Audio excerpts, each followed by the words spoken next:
जय माता दी। स्वागत है दोस्तों आप सभी का आपके चैनल जी जायसवाल यूट्यूब स्टोरी में। दोस्तों आज हम सुनेंगे शीतला अष्टमी बसौड़ा व्रत कथा के बारे में। श्री गणेशाय नमः।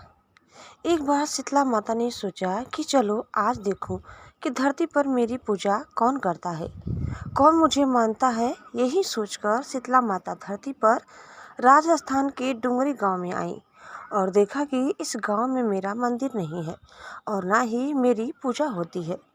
माता शीतला गांव की गलियों में घूम रही थी।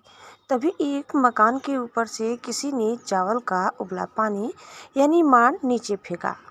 वह उबलता पानी शीतला माता के ऊपर गिरा, जिससे शीतला माता के शरीर में फफोले छाले पड़ गए। शीतला माता के पूरे शरीर में जलन होने लगी। शीतला माता गांव में इधर उधर भाग भाग के चिल्लाने लगी, अरे मैं जल गई, मेरा शरीर तप रहा है, जल रहा है, कोई मेरी सहायता करो। लेकिन उस गांव में किसी ने शीतला माता की सहायता नहीं की। वहीं अपने घर के बाहर एक कुम्हारन महिला बैठी थी। उस कुम्हारन ने देखा कि अरे यह बूढ़ी माई तो बहुत जल गई है, इसके पूरे शरीर में तपन है, इसके पूरे शरीर में फफोले पड़ गए हैं, यह तपन सहन नहीं कर पा रही है। तब उस कुम्हारन ने कहा, हे माँ तू यहाँ आकर बैठ जा, मैं तेरे शरीर के ऊपर ठंडा पानी डालती हूँ।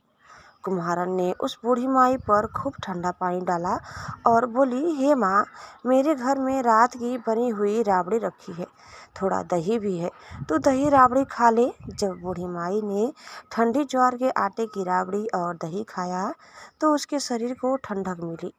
तब उस कुम्हारन ने कहा, आ माँ बैठ जा, तेरे सिर के बाल बहुत बिखरे हैं, ला मैं तेरी चोटी गूंथ देती हूँ। और कुम्हारन माई की चोटी गूंथने हेतु कंघी बालों में करती रही। अचानक कुम्हारन की नज़र उस बूढ़ी माई के सिर के पीछे पड़ी तो कुम्हारन ने देखा कि एक आंख बालों के अंदर छुपी है। यह देखकर वह कुम्हारन डर के मारे घबराकर भागने लगी। तभी उस बूढ़ी माई ने कहा, रुक जा बेटी, तू डर मत, मैं कोई भूत प्रेत नहीं हूँ, मैं शीतला देवी हूँ। मैं तो इस धरती पर देखने आई थी कि मुझे कौन मानता है, कौन मेरी पूजा करता है। इतना कहकर माता चार भुजा वाले हीरे जवाहरात के आभूषण पहने, सिर पर स्वर्ण मुकुट धारण किए अपने असली रूप में प्रकट हो गई। माता के दर्शन पर कुम्हारन सोचने लगी कि अब मैं गरीब इन माता को कहाँ बिठाऊं। तब माता बोली, हे बेटी तुम किस सोच में पड़ गई। तब उस कुम्हारन ने हाथ जोड़कर आंखों में आंसू बहते हुए कहा, हे माँ मेरे घर में तो चारों तरफ दरिद्रता बिखरी हुई है, मैं आपको कहाँ बिठाऊं। मेरे घर में ना तो चौकी है, ना बैठने का आसन ही है।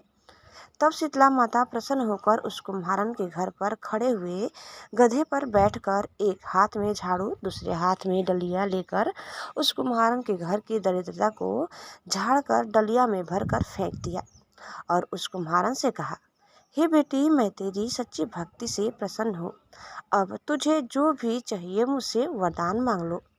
तब कुम्हारन ने हाथ जोड़कर कहा, हे माता मेरी इच्छा है अब आप इसी डुंगरी गांव में स्थापित होकर यहीं निवास करें और जिस प्रकार आपने मेरे घर की दरिद्रता को अपनी झाड़ू से साफ कर दिया, ऐसे ही आपको जो भी भक्त होली के बाद की सप्तमी को भक्ति भाव से पूजा कर अष्टमी के दिन आपको ठंडा जल दही और बासी ठंडा भोजन चढ़ाए, उसके घर की दरिद्रता को दूर करना एवं आपकी पूजा करने वाली महिला का अखंड सुहाग रखना, उसकी गोद हमेशा भरी रखना। साथ ही जो पुरुष शीतला अष्टमी को नाई के यहाँ बाल ना कटवाए, धोबी को कपड़े धुलने ना दे और पुरुष भी आप पर ठंडा जल चढ़ाकर नारियल फूल चढ़ाकर परिवार सहित ठंडा बासी भोजन करे, उसके काम धंधे व्यापार में कभी दरिद्रता न आए।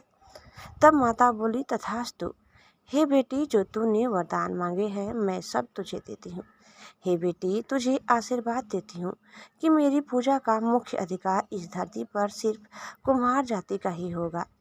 तभी उसी दिन से डुंगरी गांव में शीतला माता स्थापित हो गई और उस गांव का नाम हो गया सील की डुंगरी।